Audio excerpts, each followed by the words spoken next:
shine. Mystery solved, it's time to shine.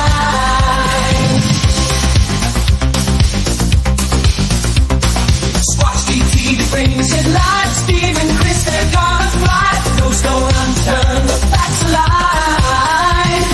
Bigfoot story now defined. Footsteps here and shadows there. In the woods they do prepare. Concerts the light way. Bigfoot secrets shown today. Sunday night of light to shine. Sunday night of sunshine. It's one sees it's time to shine.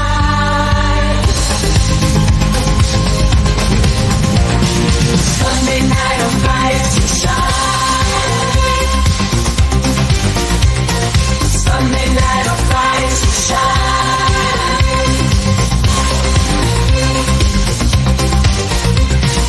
Water is all it's time to shine.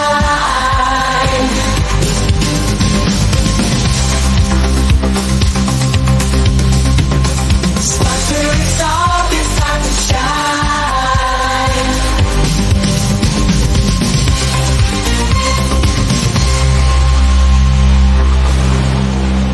Welcome to Squatch-D TV, where the truth is first before all else. Join your hosts, veteran investigator, TV personality, and author Steve Kulls, and from the Kentucky Bigfoot Research Project and the Kentucky Fried Fixes channel, Chris Bennett. Sit back and prepare to take yourself on a journey with the longest-running Bigfoot podcast, Squatch-D TV. Here are your hosts, Steve and Chris.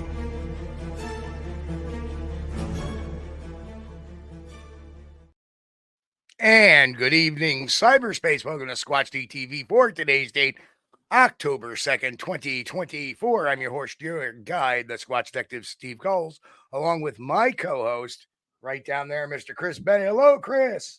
Good to see you, man. I hope everything's been going all right for you in New York. Well, you've heard my tale of woe for this week. Yeah. Steve's computer decided to lay down on him, but never fails. But that's okay. You know, they make new ones. And turn lemons into lemonade, brother. Lemons into lemonade. And that's right. What we did here. Bigger, faster, stronger. Yeah, we got quite the muscle machine now running the show, so we shouldn't have many problems at all. Right.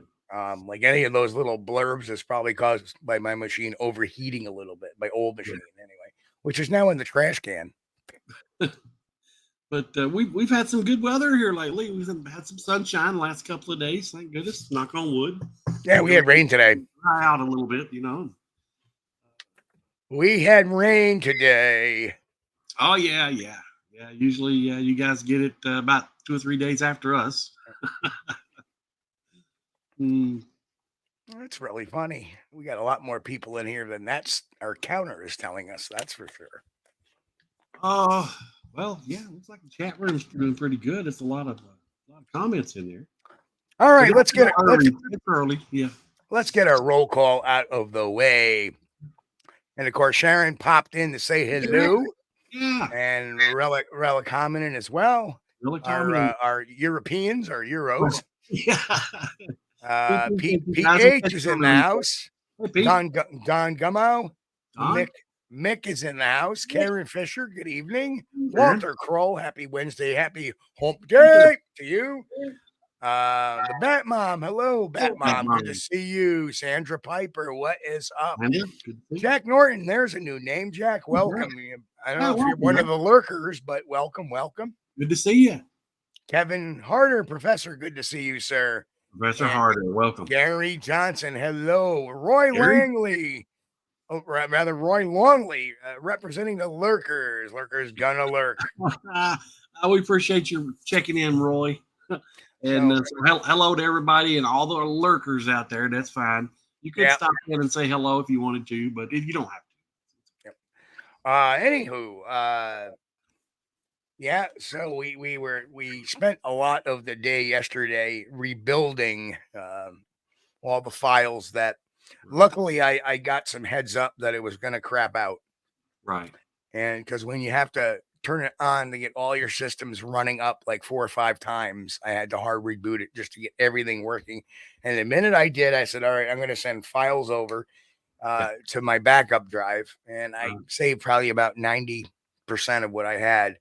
And then the next morning, I was fiddling with why I was getting a lot of feedback in my earpiece because I was testing out another platform, and I started getting this really bad rumble in my ear. So I'm trying to mess with things, and I accidentally unplugged the computer. And when I went to go back, if the monitors would come on, the keyboard wouldn't work.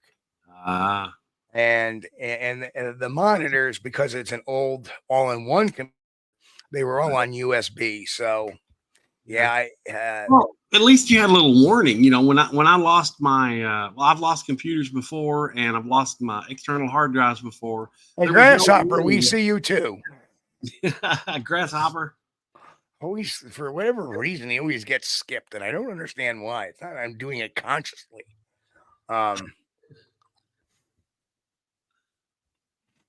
No, I didn't say Grasshopper had made any remarks up in. No, maybe he did. Maybe he did. I can't remember. I don't know. No telling. Hey, Steve, Curious Cryptid in the house too, by the way. Hey, good to see you, man. Yeah, welcome. Curious Cryptid. Yeah, so it died, and you know, I wanted to take the SSD drive I had put in it a couple of years ago. Right. And when I opened up the machine, it was scorched. Yeah. The back cover was all scorched, and never again will I buy an all-in-one. They just don't have enough ventilation to them, and they're not really meant, you know, all-in-ones. And this is my computer advice. I had never bought an all-in-one before, but in high insight, it's very much like a laptop. If you start running a lot of heavy processes on it, it's get very hot very fast. Oh yeah, they get hot. And every once in a while, even during the show, you can pick up the fan going on every once in a while. Yeah. On the computer. Not this one. This new one I have has 4 fans, and they're huge.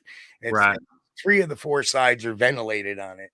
So it's not and it's a tower. Yeah. The new gaming machines, they will move a lot of air, and they do it quietly, and that's nice. You know, before, back in the old days, you know, it sounded like you were, you know, at an airport or something.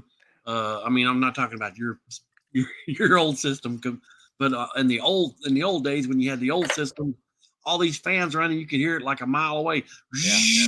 You know, man, it was really struggling to get rid of that heat. But these new ones, man, they just. I think we caught you early, Gary Johnson Sr.'s in the house, as well as Bud O'Malley. Good to see you again, Bud. I think you were here last week at some point. Right, welcome. Yeah, it's good to see you guys. I always love the new names, or they could be old names that just been working. That's okay. I do that too. That's right.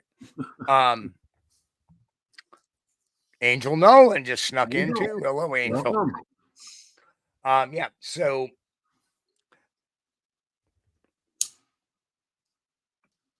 But my experience with computers are, you know, 1 minute they're working great, and then the next minute it's dead. It won't do anything. You know, back years ago, we had that online business thing, and Sandy, my wife, would process orders, and she came in, you know, I would kind of wait in the living room patiently for her to bring out the paperwork, and then I would pack the orders. And she hollered at me one time. She said, "The computer dead." She's from Thailand. And I said, "What?" She said, "Computer dead." And I looked, and sure enough, it was dead. It just went blank while she was using it. Okay, well, ran over to Wally World and picked up a new one. What did Malone say in the movie The Untouchables? It's deader. He's deader than Julius Caesar.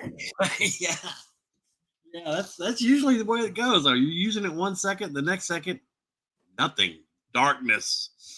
But my favorite Sean Connery line in the movie. He's deader than Julius Caesar.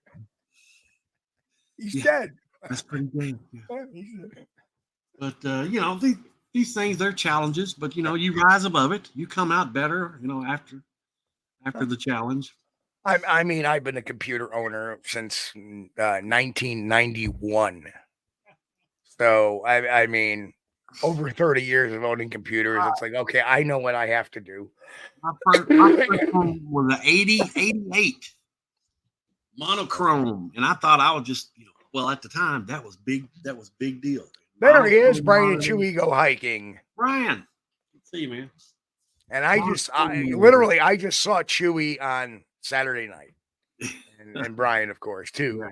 Chewy was hysterical. He just kept walking to everybody, giving them a few sniffs, moving to the next person. He was like checking everybody out. The official. Yeah, it's kind of difficult for dogs because there's so many new smells when they go somewhere strange like that. So they like so many different people. Right. Yeah. A lot of butts to sniff. All right. Is it time to talk some Bigfoot? Well, yeah, I was kind of shocked by this headline here. I had not seen this. Well, I didn't see it myself. Oh, wow. Grasshopper just said Matthew Perry's doctor found guilty just now. Wow. Probably for those the case stuff, because I don't want to say it. We'll get demonetized. Oh, well, let's not talk about that. Yep. But anyway, so we have, you asked me about this. So yeah, I didn't realize I saw this morning, and I figured this would make a good little story, and we can read. What I did was I transcribed the video. So now I have it. And what I did was I chose a section of the video because it was a 20-minute video. Titled Sasquatch Tried to Take Me, So I Shot Him. Oh my God. Okay. This is interesting. Yep. This kind of sounds like that guy over in Mammoth Cave, kind of like that. So yeah, as the story goes, our protagonist in this tale was hiking earlier in the day with a friend, and they had heard what they thought was a dog howling, but they never found the dog. And they set up camp, and there were some other campers there with them that they knew. And that evening went by rather quiet, and then they decided to go to bed. And as they, and this is where I'm going to pick up the story. Just a few seconds after I laid down, I both heard and felt something walk right up to the exposed side of my tarp opening. I felt the air move. If something moved very close to me, I opened my eyes in the darkness again, but all I saw was darkness. But I knew something was right by me. I smelled something also, something that I had probably been smelling while I was still asleep. And when I woke up, it didn't seem out of the ordinary, I guess. But what I smelled was a slight musky odor, kind of like when you put your nose down into a dog's fur and it probably needs a bath. I don't know. That's not the way. I mean, I've heard musky, but usually it's pretty pungent when it comes to a Sasquatch. Yeah. But, I was thinking wet dog after he jumped in a swamp. Death. And it's not dirty, but it's just musky. I also felt like I was feeling body heat radiating from something very near me. Maybe I was imagining it, but I really didn't think so. All right, let's think about that. So you're in a tent, you're in a tarp, and you're feeling body heat. I don't know. Sounds a little over dramatic to me, but it's kind of almost like it's kind of scripted for this type of show. That's almost like from the imagination. Sounds like could be. I was, however, paralyzed with fear. Maybe I was imagining, but I really don't think so, too. I was paralyzed with fear. I suddenly had bionic hearing, and I believe I could hear it breathing and lightly huffing. It could have been a bear sniffing in the air intentionally, I thought, or it might have been taking in deep lungfuls of air. Well, that's not huffing or sniffing. It's not taking deep lungfuls, because when you take a deep lungful, you... Yeah. Right? Right. Yeah. Right? So Does So not this supposed to sound be in the tent with him or very near the tent? very near the open tarp or whatever. Okay. So as I'm reading this, I'm like, again, as an interviewer, when I start looking at and the cool thing about transcription is here's the spoken word. And a lot of time when you hear words like this and hear stories like that, you forget these little details. But when you have them in print verbatim, Yeah. then you tend to be able to wait a minute. First, you said it might have been taking deep lungfuls of air, but then you said it was hear it breathing and lightly huffing. Well, there's a big difference there. And what this is it sounds like to me the person is creating this very melodramatic story. Just like I was smelling something, also smelling something that I had probably been smelling while I was still asleep. Like comments like that. It's like, they're trying for an like an artistic flair almost, Right. and that is just within the person's psyche. Because I don't think a witness would necessarily write this eloquently about a range of events, especially when you hear what happens going forward. While he and I were talking, and it doesn't even say, we heard one of the girls squeal. And then they started yelling. Someone had better leave them alone. I believe she used the word dirty pervert. The guy from the other group, as in the guy in the girl couple, immediately said it wasn't him. Okay. Because like I said, there were other folks there. He was with his girlfriend, and you could tell by a voice he was in another part of the campground. And that sounds kind of hijinks too. Because if you're in a tent, all right, and you think you're being touched by somebody, Right. and you squeal, and it doesn't. In other words, being touched does not elicit a scream, Right. necessarily, right? Well, what I keep going back to is where are the flashlights? Because I don't know about you guys, but anytime I slept in a tent, one hand was on a flashlight. In case you need to wake up, well, not hold it in your hand actually, but within arm's reach. In case you need to wake up in the middle of the night and turn on the light and go take care of nature. Right.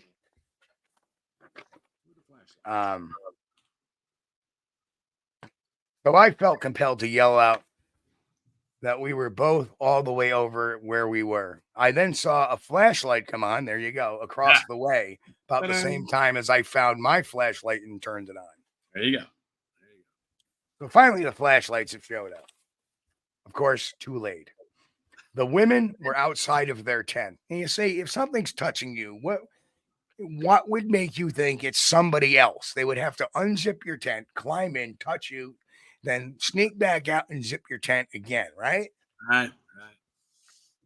Again, this is what I mean by, when you hear a bad guy tell an alibi that's so ridiculous, it's easy to spot these kind of glaring, inconsistencies in this story. There's some things we got to consider too, though, Steve, because we don't know what kind of tents they had. Maybe they had just laid some tarps over a rope, like it made the. Well, they specifically said when the women were outside of their tent. Okay, well, all right, that's pretty specific. You're right. All right. So, and mind you, there wasn't a very big descriptive what their camp setup was. Right. So that would be my first question as an investigator. Let's say I'm investigating this as a possible molestation or a forcible touching type of incident. Right. Well, if you think it's him, how did he get inside your tent and then he was gone when he wasn't there when you were when you felt your touch, felt the touch, because obviously the touch woke you up. And what elicited the scream? Because usually people, when they get touched, don't scream. Because when you wake somebody up, a lot of times you're touching them. Hey, time to get up. Right. It doesn't elicit a scream. Yeah. Maybe a what the? but not a.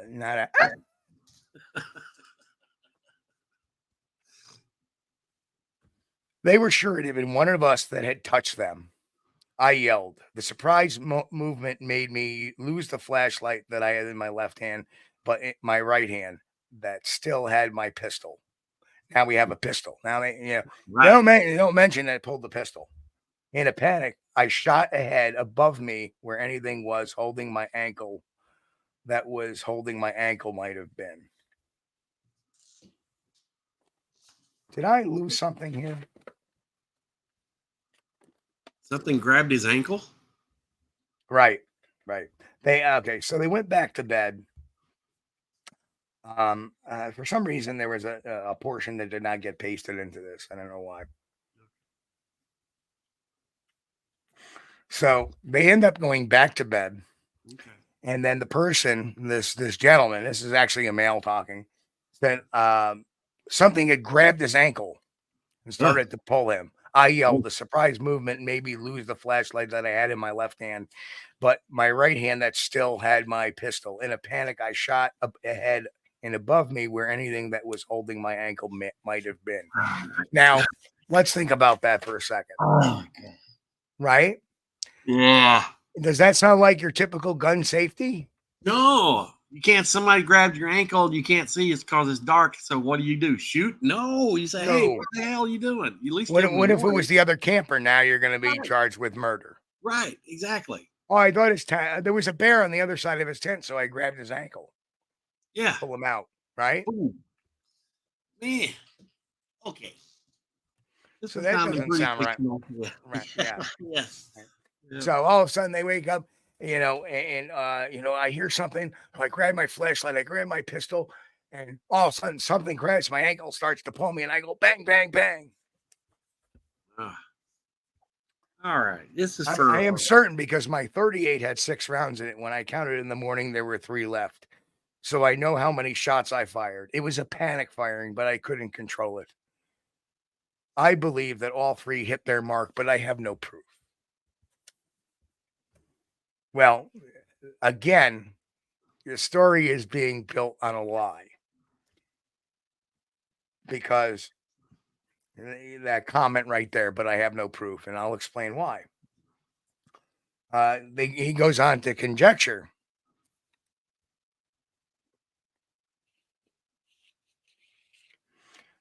Would 338 bullets bring down a Bigfoot at close range? Well, only one would think so. The bottom line is that when a bullet enters flesh, it bleeds. There's going to be something leaking. It hits an organ. There's going to be something leaking. Yeah, that's right. You're going to have some drops around there somewhere. And Gary says now there's a portable hole in his tent. Oh my God. Yeah. If you shoot something 3 times with a 38, there's going to be some fluid somewhere. I'm inclined to think that it would. But if it did, it gave up its ghost far away from that campsite. Again, here's the poetic license. It gave up its ghost far away from the campsite that night. I fired those shots. It dropped me and it took off. Okay. Now, they said they have no proof that all 3 hit their mark. At daylight, there was a very clear blood trail going off into the trees. Aha. Well, now he has proof. Man, why would you say that? I'm telling the story. Right, why would you question yourself? Right. And again, they go, now anyone with a half an ounce of tracking skill could have followed that trail. Sure. Easily, but not a single one of us were up to doing that. And for the record, well, obviously you have piss poor pistol skills. Say that fast 5 times. Yeah. And now you're claiming to have tracking skills too. I hope your tracking skills aren't like your pistol skills.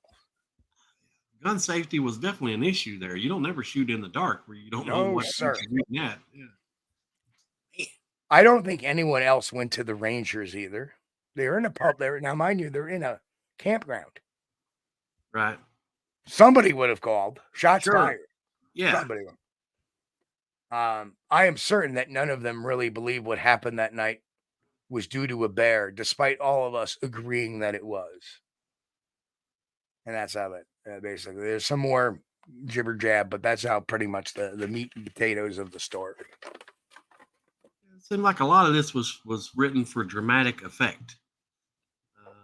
And if we have a blood trail there, I mean, why are we not following it to its conclusion? You know, I don't understand it. Who's ever, you know, if anybody in the chat has ever hunted deer, okay, who's hunted deer? I have. And sometimes when you get a shot in, that's not one shot's not enough to bring it down at that moment. Not an instant.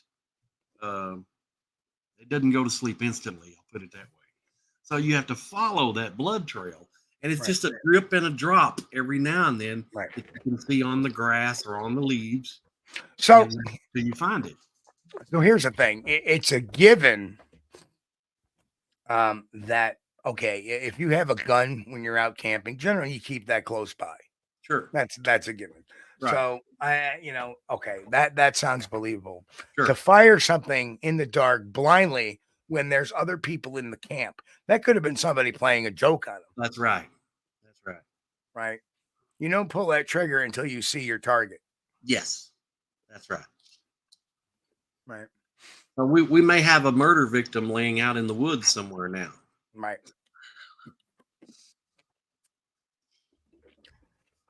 If this is to be believed, right, rather than a Bigfoot, we may have somebody that was playing a joke, maybe laying dead a mile away from the camp. And they have a flashlight, but nobody ever sees anything with the flashlights. Nothing. Zip.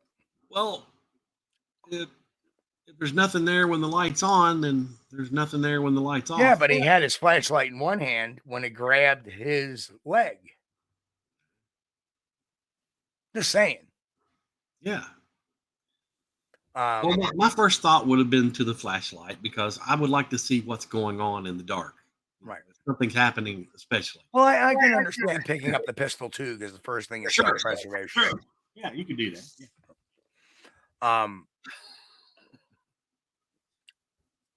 Yeah, I got a lot of issues with this story. Well, if it's a bear too, I mean, when a bear comes after you at night and it tries to take you out of your tent, well, yeah, you fight with everything you got. So, it's going to eat you. So one of the comments in the official long transcript of it said there was a comment made that I could feel the fur on its leg when because I brushed up against it as it pulled me out. Well, the muscularity of its leg and all that. And my thought would be, how long was this thing pulling you? Right. I mean, that is such a fine detail to have in something that took place in 2 seconds. Yeah. Right. Bat Mom says fur, not hair. Yeah. Yeah. Yeah, which is completely wrong for the Bigfoot because they have hair. But think about it. You start being grabbed, you drop your flashlight, bang, bang, bang. Right. You're going to have time to remember that your leg brushed up and the muscularity of the leg and all that. No, you're not. I wouldn't think so. No. No. Again, what happens is when you get people that make up stories, they add detail into things that are kind of ridiculous. It's how they caught Susan Smith, the girl that they put in it, the right. kids in the drink right. in South Carolina all those years back. And she said she was carjacked, and then she would have all these fine details. They were like, how the hell is she getting these details? Because it doesn't make sense how you would come up with these details if you were under that much duress. Right. The story got better as time progressed. Correct. Yeah. Right. And that's what's exactly happening in this is if you start reading it, the story is getting better. They talk about this fleeting experience of being grabbed, dropping your flashlight, firing 3 shots. And the Bigfoot runs off. But then in the following paragraphs, you get the soliloquy on how muscular the leg felt, and you could feel the fur. Well, how can you feel muscularity just brushing against something? I don't know. You really can't. Kind of weird. I can't say that I'm on board with this one. This seems to me more like a something, a creative writing project. That's what it seemed like. Right. But you know, And, could it be? And then the coup de grace is they stayed there one more night, and something had gotten into their satchels during that night. Oh no. Now Okay. you had that experience, and you're going to out. camp there another night. Yep. I'm out. After something grabbed my leg the first night, baby, by the time my feet hit the ground, I would have been in the car and on the way home, you know, and I would probably, as soon as I got home, stop by the restroom to change my panties. And then, yeah, so we're requesting a change of underwear. Yeah, exactly. Exactly. Mom, you're right. I would have left immediately. I would have been like, I'm getting the bleep out of here. Even the old Squatch Detective would be like, you know what? I'm gonna go sleep in the car. That's right. When they start grabbing my leg when I'm trying to sleep at night, no, right. I'm out. Right. And then, well, he must have not killed the Bigfoot because it came back, and it must be pretty stupid since you unloaded 3 bullets into it for it to come back. It's difficult, definitely learning disabled there. They had a problem learning not to touch things. But, yes, this is 9 pounds of excrement in a 5-pound bag.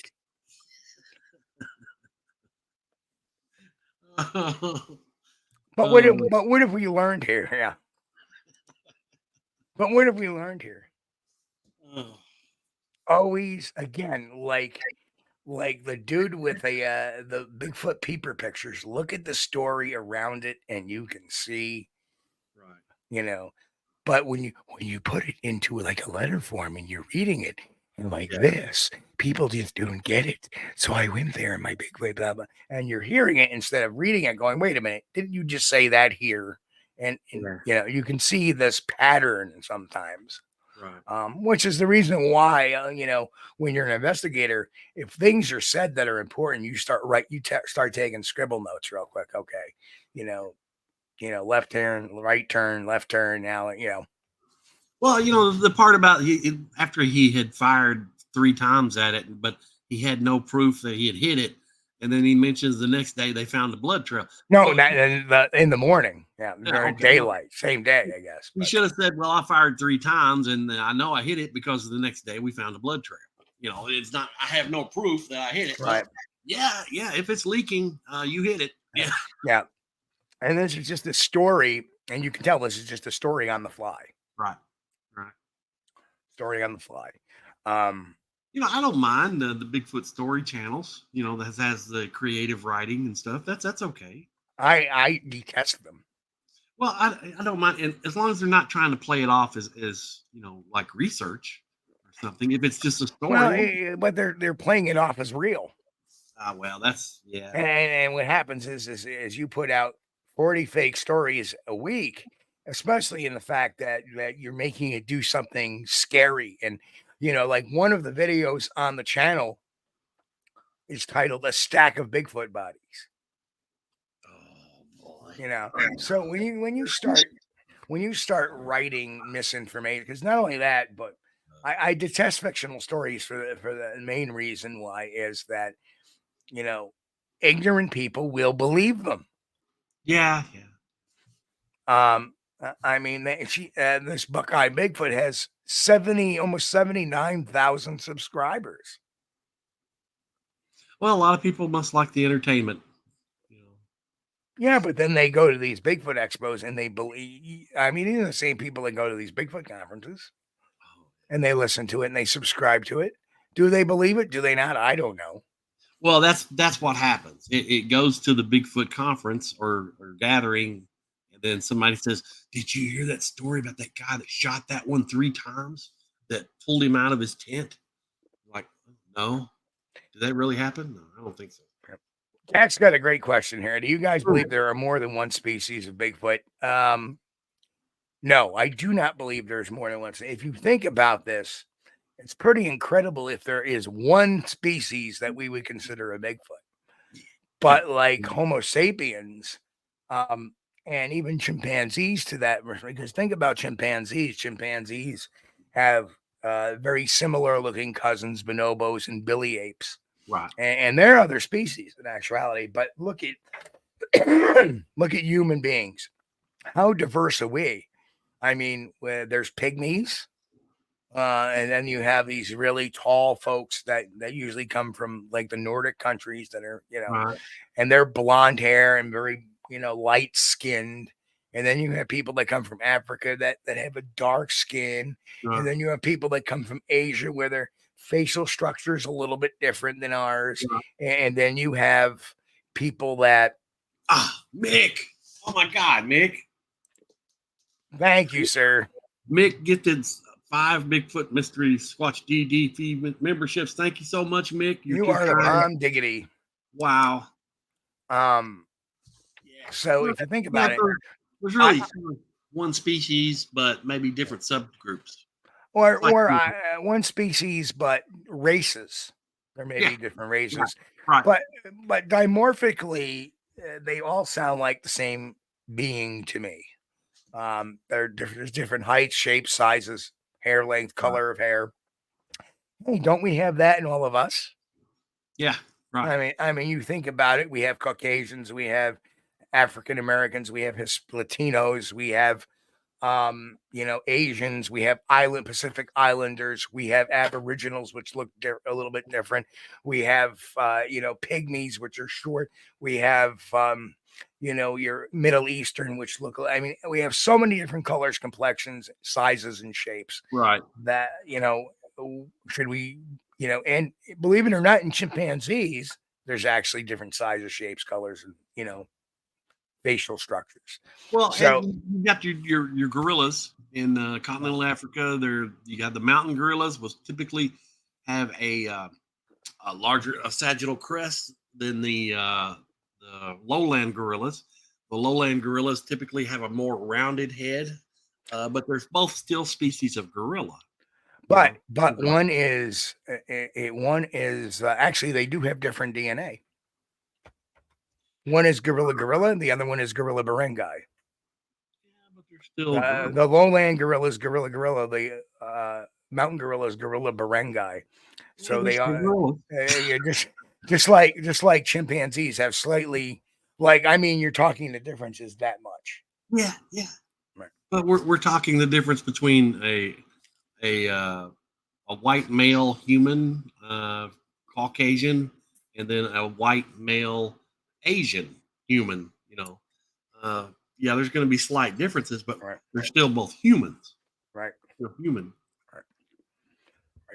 We all maybe look a little different, and that's okay. And I think the Bigfoot's the same way. They probably look a little different too, depending on where they're at. And then of course we have Bergman's rule, which means your body structure, height, and size will vary depending on your environment. Right. For example, and I always bring this one up: your typical North Korean is 5 foot, or South Korean is 5'9", and your average North Korean is 5'7". And the reason why, from that country to that country, even though they're all Koreans, right, is because of nutrition.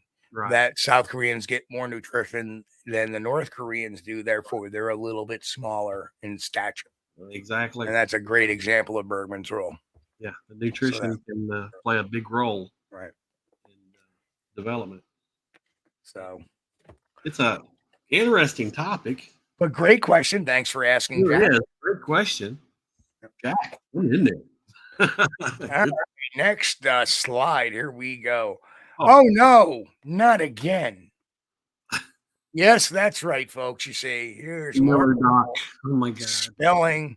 I mean, how long ago have we debunked this? And 1 week ago, a channel with 23,000 viewers called The Bigfoot Project. Yeah, right. If you look at their pages, it looks like another story channel or another channel that examines junk science.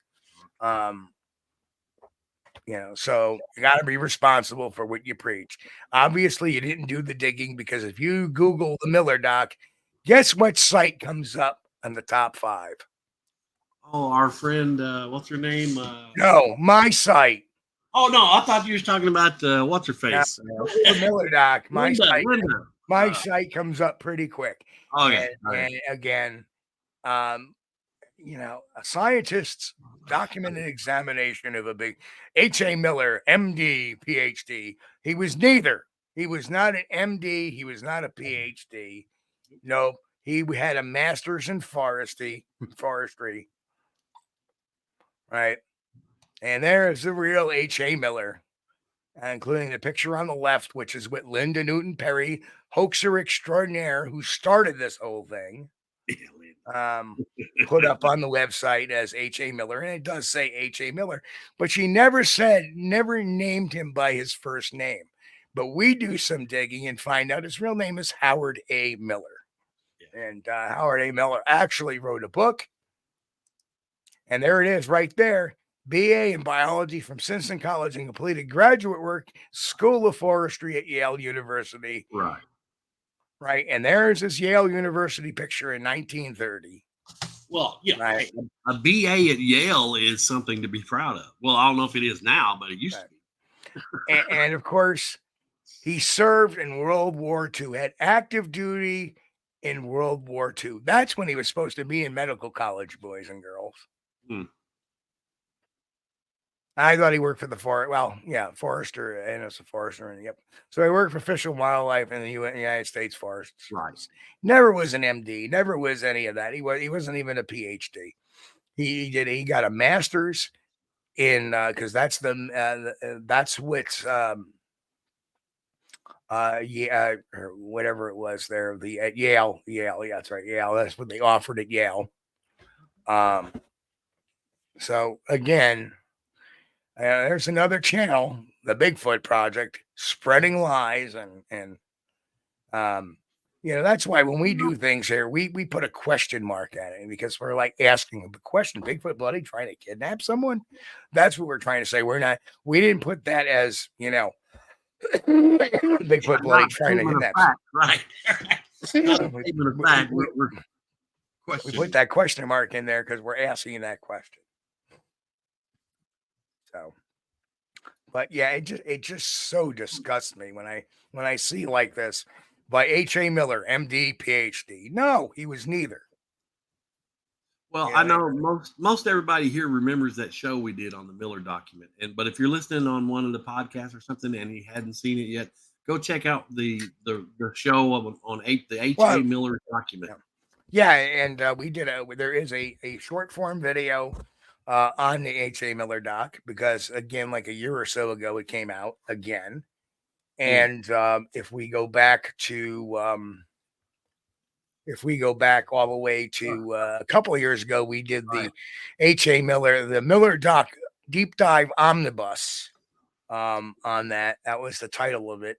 And we talked for a couple of hours on it, including with a researcher that Reba Campbell, great girl. Out in Washington State, who she had gathered a lot of this stuff, a lot of these pictures from Simpson College.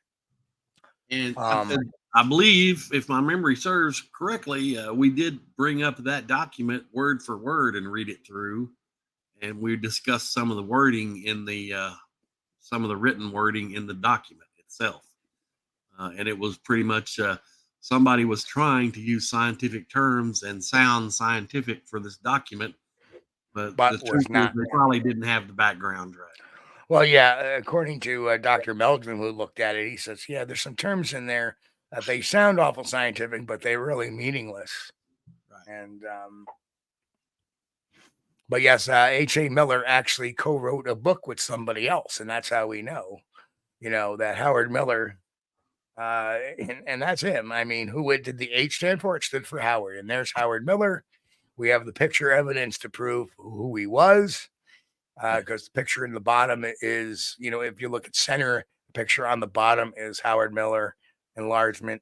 And a couple of pictures at Simpson College. And you see him again at the forestry school in Yale, where he received a master's degree. And then we see a book written by Howard A. Miller.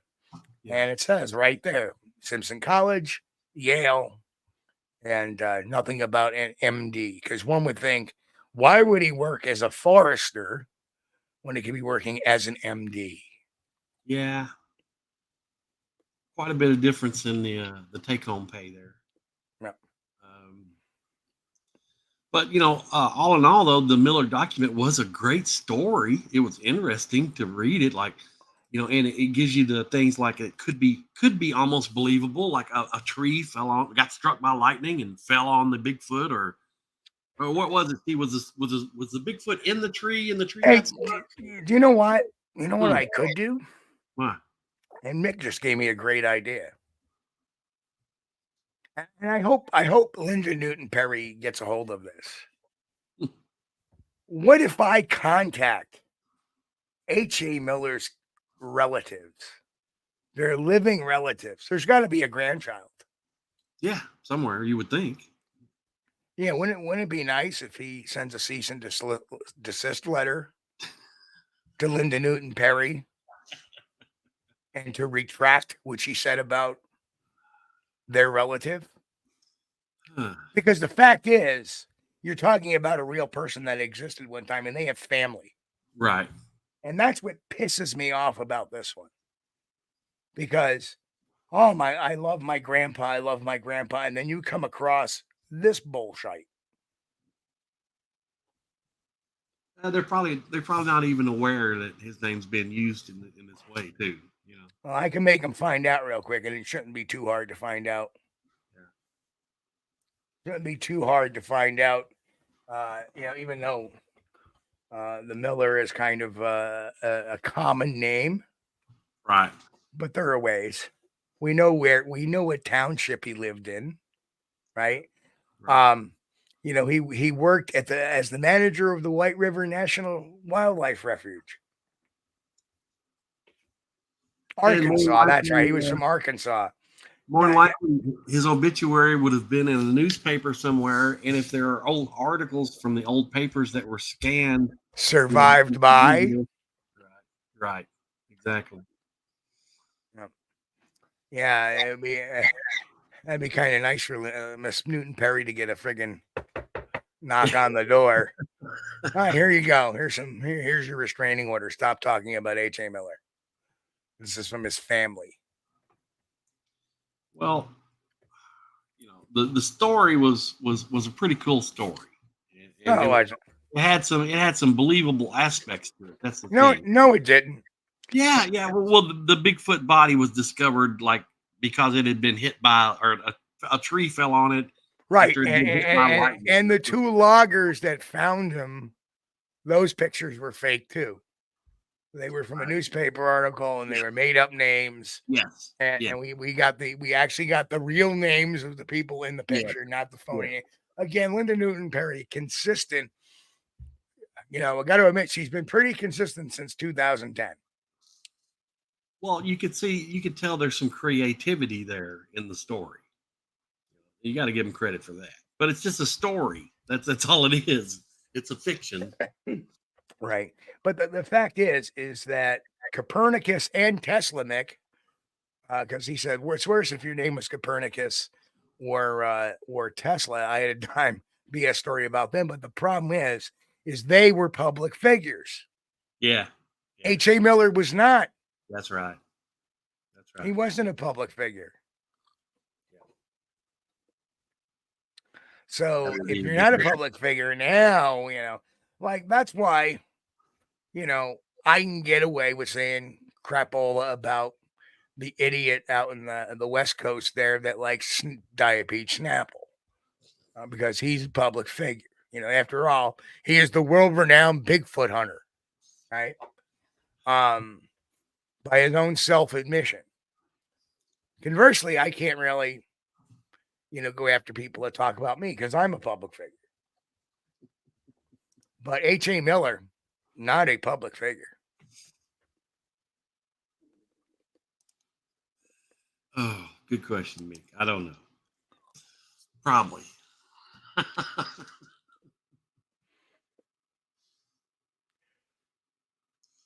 But the old adage that does a tree fall in the woods, does it make a sound if nobody's there to hear it? I always get it mixed up with it. If a bear poops in the wood, does it make a noise? Nobody's there to hear it. Does it make a noise? I always get those two stories. Well, I would say that, even if nobody's there to hear it, it does make a sound, because all the ones I've heard fall have made a noise. Yeah, I know those bear poops come down pretty hard.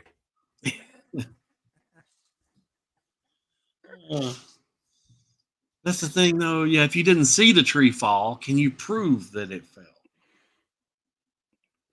Oh no, it's much easier to prove that it was Sasquatch that did it.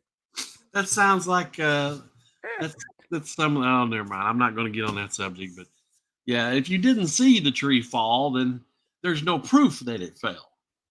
Well, it's laying on the ground, but that doesn't mean that it fell there. Okay. Yeah, a Sasquatch could have gently laid it down. Yes, that's true. Could have plucked it up out of the ground and gently laid it down in the forest. Ask half the people in some of these Facebook groups. That's the more likely answer. Oh man. So lunacy, man, lunacy. Yeah, stop the woonacy. Now they're like a little misinformation Wednesday. Well, I think talking about these kind of stories is good and bringing it out that, okay, this is somebody's literary creation, right? Rather than this is something that actually happened. I don't think there's any way this happened. And that's just my personal opinion, but I dare say it may have even been created by AI and read out as a script. After the horrifying first night, when they stayed there for night 2, okay, I'm out. That's it. It's over.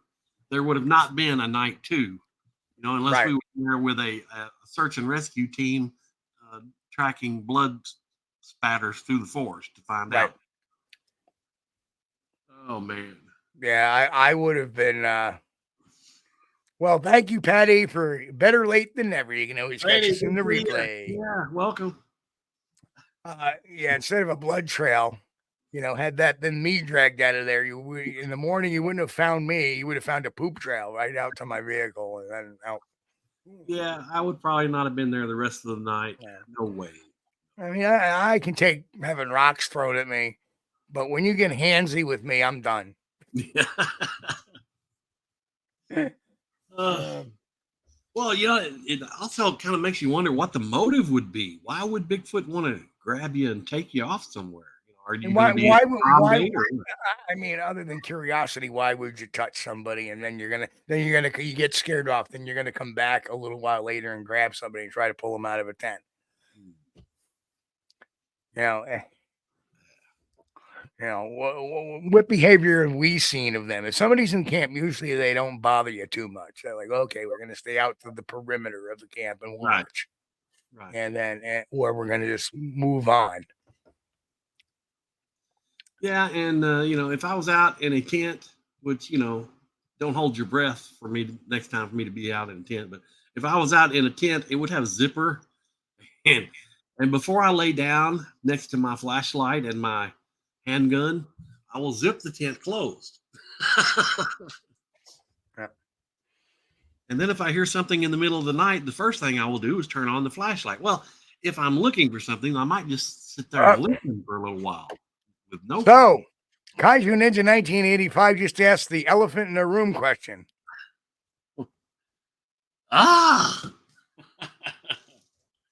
Whoa. I don't. I don't know. I think there's a lot of great detail that he goes into that's really interesting, but is it something he could have picked up later on and then added to that story all those years later? Yeah, I think the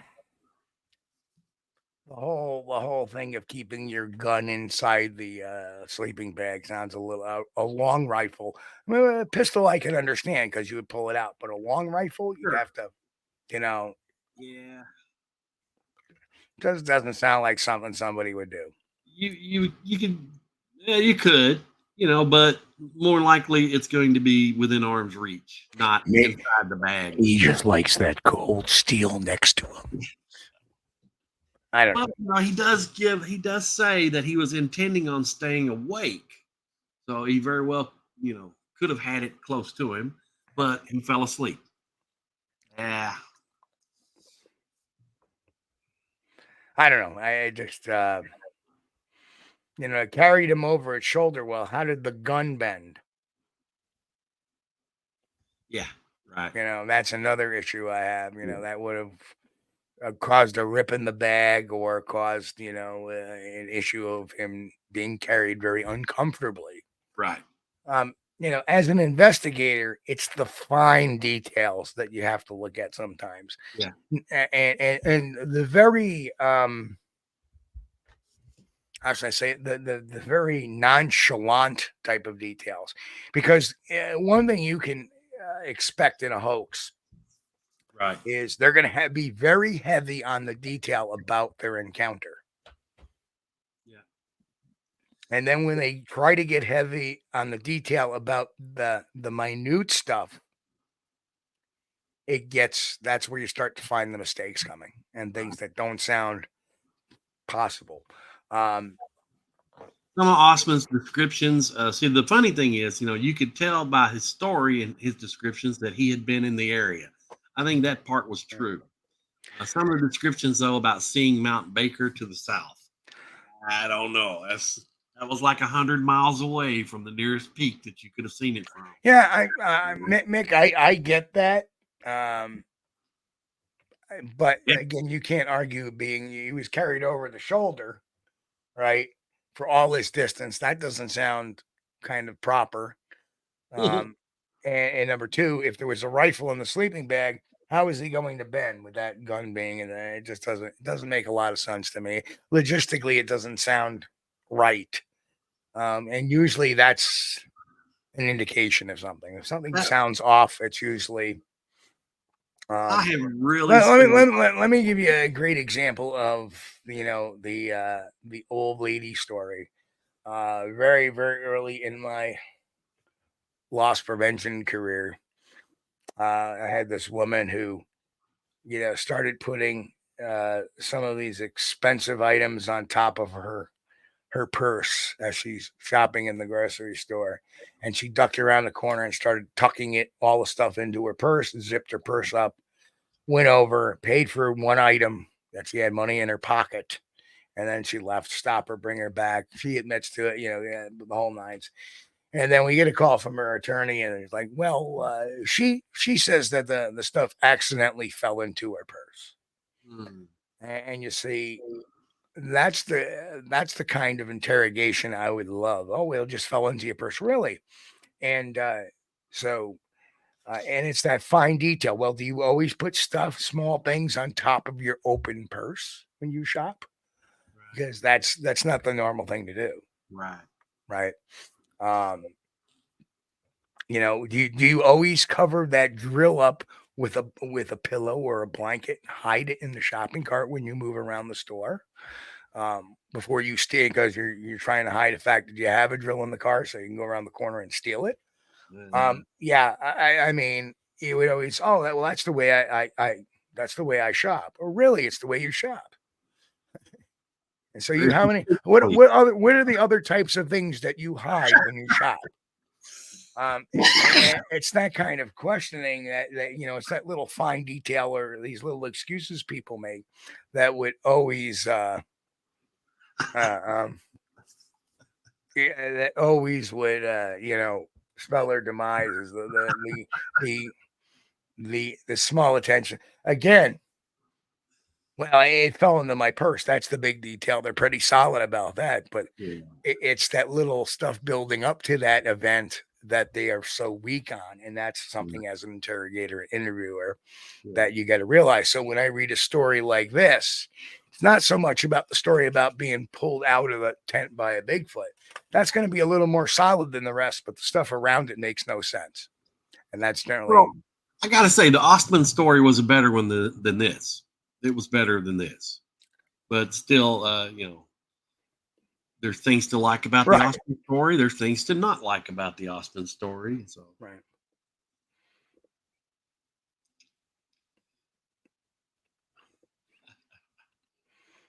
Well, I'm sorry, Kaiju Ninja can't find a platypus joke tonight. Just pay the bill when you leave. That's all. All right, folks. I guess that's it for tonight. It's 10 p.m. Yeah. We will see y'all in a couple of days on Friday before the weekend begins. Woohoo! And right now it's hump day for those who are working, and just another day for a person who's out with a neck injury like me. Oh yeah, Marlin 30. Yeah. Oh yeah. Everybody's had one of those grass. Winchester's was real popular around here, but the Marlin you could mount a scope on top rather than off to the side. Yeah, that was kind of weird. Yes, sir. But, all right. Well, we're going to try something new tonight. StreamYard's really running quick. We talked about that the other night about StreamYard and its price change. Yeah. But they added a new goodie. So it makes things a lot easier for us on this end as far as editing a show and intros and stuff like that. Because now when we hit the go live button, it plays our intro video. Now hopefully, we haven't tested this one yet, but when we leave, when we click end stream, it's supposed to play the exit. But they said just in case, stay aware because we may be still on the air at the end of the thing regardless. So we'll see. So again, we'll catch everybody in a couple of days. Survive the week, folks. God bless, and we'll see you in a couple of days. Keep on squatching, folks. Catch y'all in a bit. We thank you for being here with us on Squatch-D TV. If you haven't taken the time yet, please hit that like button and subscribe to the channel. And oh yes, hit that notification bell too. We don't want you to miss anything. If you really like our content, you should consider becoming a member, and it's really inexpensive and a great way to support not only the show, but honest Bigfoot research. Everyone have a great week. Be safe and God bless. We will see you all here next time on Squatch-D TV. Keep on squatching.